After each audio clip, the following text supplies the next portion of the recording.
A reprimand. A reprimand, that's it? But that's not much.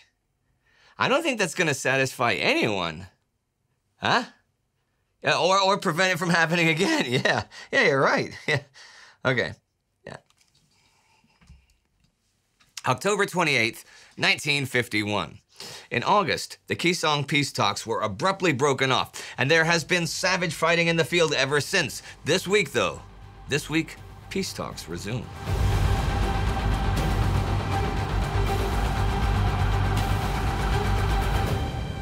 I'm Indy Neidell, and this is the Korean War. Last week, Operation Pole Charge was launched to successfully complete Operation Commando for the UN forces. UN Commander Matt Ridgway also admitted that US planes violated the Keesong neutral zone. Also last week, the Soviets set off their third atomic bomb, though the first that they've dropped from a plane. This serves notice that they're running a pretty ambitious nuclear program. That has repercussions in the immediate aftermath. Joseph Stalin publicly pledged friendship to Communist China and received a message of thanks from Kim Il-sung of North Korea for Russian assistance to the North Korean forces. In Moscow, Foreign Minister Andrei Vyshninsky informed the US ambassador that the Soviet Union would not bring pressure upon the communist negotiators in Korea to modify their truce demands. Thus, the prospects for swift action on the conclusion of an armistice dwindled even before the meetings resumed. Meetings resumed, you say, Indy? Indeed I do. The heavy losses taken by the communist forces at Bloody Ridge, Heartbreak Ridge, during Operation Commando, and everywhere else have convinced them to offer to meet once again in truce talks, in full plenary sessions. This they do on the 22nd. They have even accepted the UN choice of site for talks, Panmunjom. Panmunjom was not in communist territory, but a tiny village of deserted huts along a dirty road in true no man's land, between the opposing lines. Here, incidents or accidents like the alleged bombing of Keesong could easily be avoided. The new neutral zone was tiny and easily marked by captive balloons, and the communists could no longer gain propaganda value by bringing UN negotiators through their lines. Here, no one was host. On the 24th, 9 UN trucks leave Munsan-ni, cross the Imjin River. Loaded with tents, they make for Panmunjom, and there build a tent city to house all the personnel that are to be involved in the resumed peace talks, installing lighting, flooring, and importantly, heating, since the cold Korean winter is soon coming. The site is ready already the 25th. The main conference area had several large tents set aside for joint use, and 3 that were to be at the disposal of the UNC delegates and the press. Half a mile south, the service echelon set up the mess, communications, security, and engineer facilities that would support the negotiations and aid in neutralizing the truce conference area. Overnight, Panmunjom became famous. So the delegates convene. After over 2 months' break, on the 25th, though to a fair extent, it seems as if there's been no break. The only thing on the communist side that speaks of change is 2 new faces. Chinese General Pian Chang-woo, a North Korean Major General Chung Tu-hwan, replacing Teng Hua and Chang Pyeong-san. On the UN side, there is 1 replacement. South Korean General Paik Sun-yup has been replaced by Major General Lee Hyung-kun, head of ROK, South Korean Field Training Command.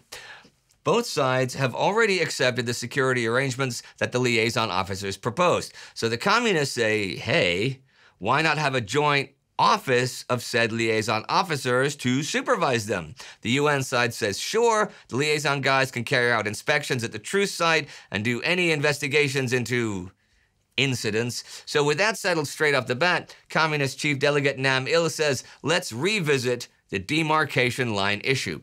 If you'll remember, this was a sticking point in August. But back then, the communist side eventually said they'd be willing to consider a line other than the 38th parallel. Since then, UN Chief Delegate Turner Joy has been busy with his staff, and they've written a paper mapping out a demilitarized zone based on the line of contact between the sides, the current line of contact. He does not insist that this be the only basis for discussion, but says he will not allow any major alterations to the UN line. So the sub-delegates meet to go over new proposals, and Sebastian and I shall now reenact the initial exchange between the UN's General Hodes, played by myself, and the Communist General Lee, played by Sebastian, from the transcript of the proceedings of the 27th overall session. Do you have any idea about the military demarcation line? We ended the last conference before the suspension by asking for your proposal.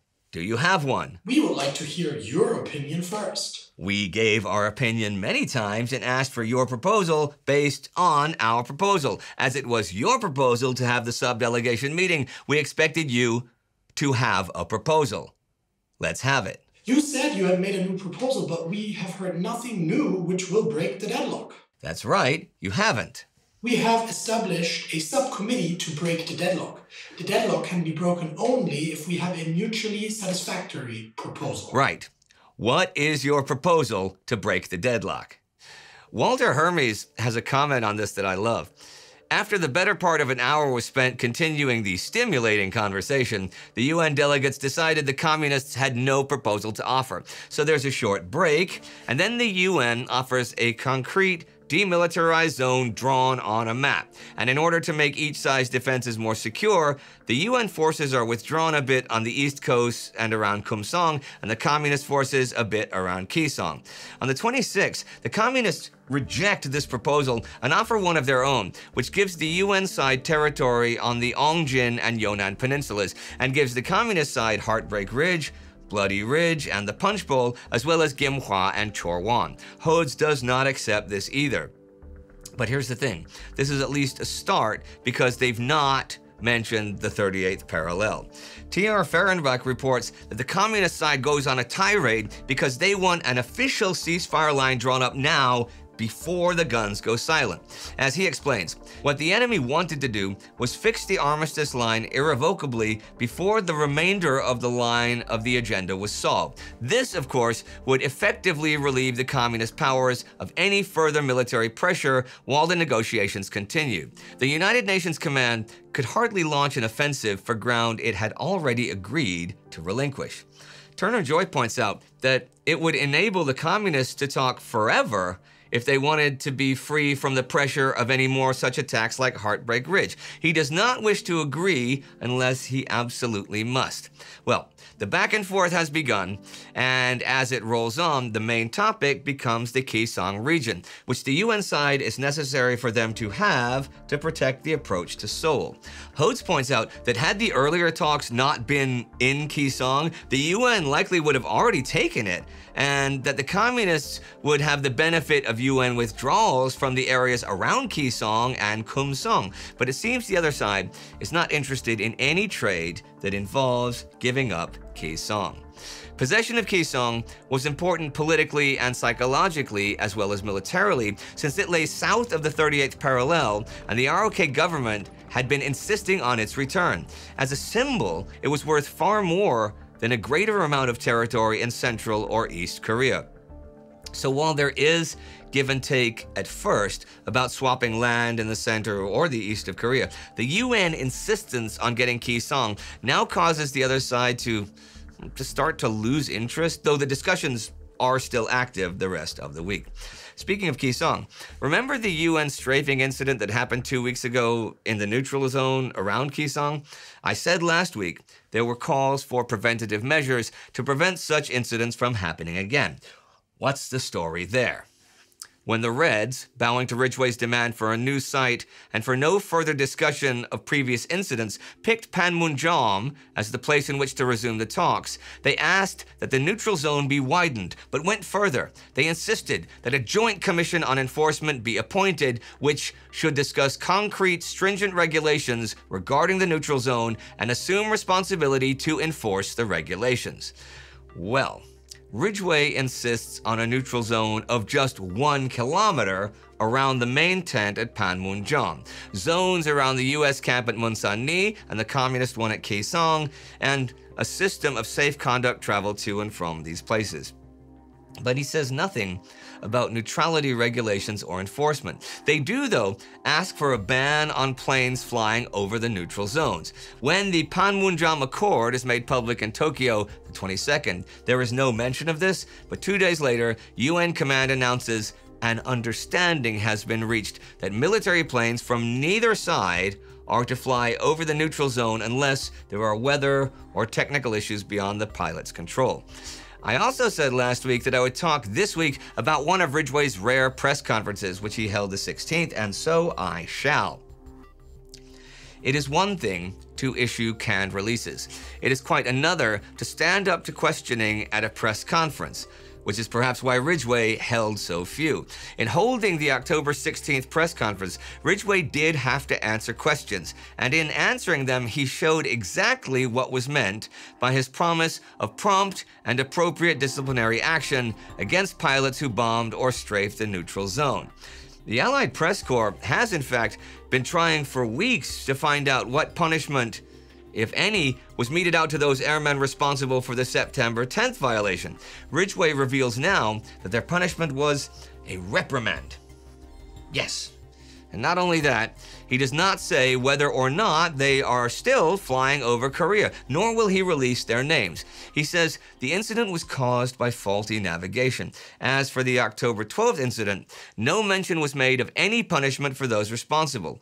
It is hard to believe that no questions were asked about this, but if they were, the censor elided both the questions and the answers. Ridgway does say that young pilots can be confronted with problems which exceed human capacity, whatever that means. And I'm not sure what problem explains how pilots returning to base after their mission would strafe a lonely road where two little boys were playing, but, well, there you have it. I have a bit to say on the censorship issue, actually, which is a major issue in this war, but that I shall do next week.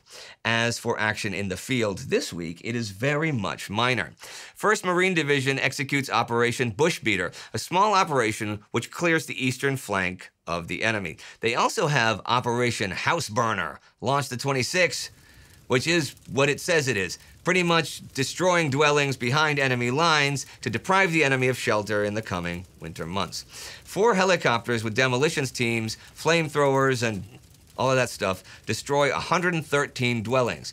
This operation actually features the first firefight between helicopters and ground troops. Okay, the helicopters themselves are unarmed, but an automatic rifle team aboard one engages an enemy position.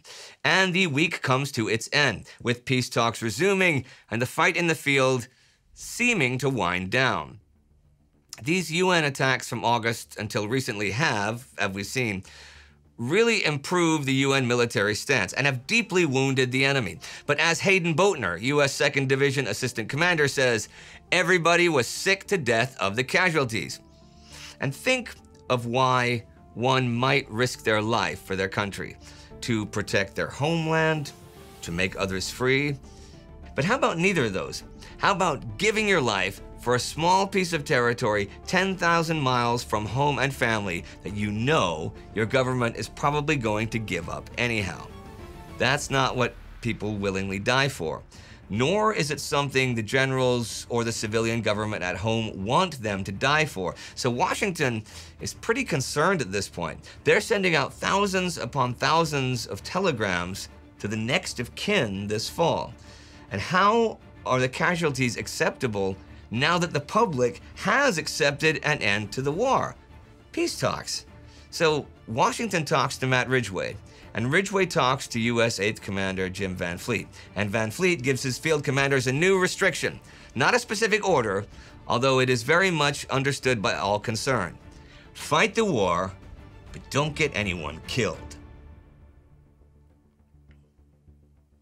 We too are fighting a war without getting anyone killed, a war against our history being forgotten in the mists of time. And you can join our army, the Time Ghost Army, and help us in that struggle at timeghost.tv or patreon.com. These are the newest commissioned Army officers, and James V. Nutley is the Army Member of the Week. Do not forget to subscribe. See you next time.